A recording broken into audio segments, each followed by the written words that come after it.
Sa detalye ng mga balita, umapela sa International Criminal Court ang isang koalisyon ng human rights groups na agad maglabas ng arrest warrant laban kina Senator Ronald Bato de la Rosa at Senator Bongo.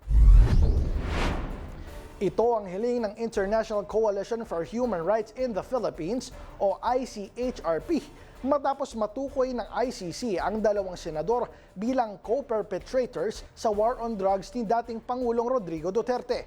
Ayon sa ICHRP, malinaw na hindi kayang usigin sina De La Rosa at Go sa ating mga korte dahil sa kanilang impluensya.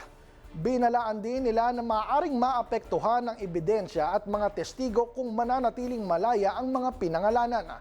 Matatanda ang hindi na nagpakita sa Senado si De La Rosa mula noong November 10. Noong nakaraang taon, mula nang umugong ang balita na may lumabas ng arrest warrant ang Interpol laban sa kanya.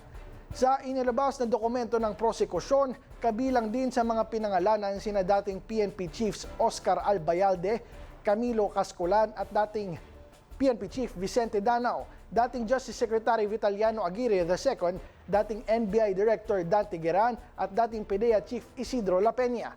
Naaresto si Duterte noong March 11, 2025 pagdating niya mula Hong Kong sa bisa ng isang arrest warrant ng ICC kaugnay ng investigasyon sa drug war.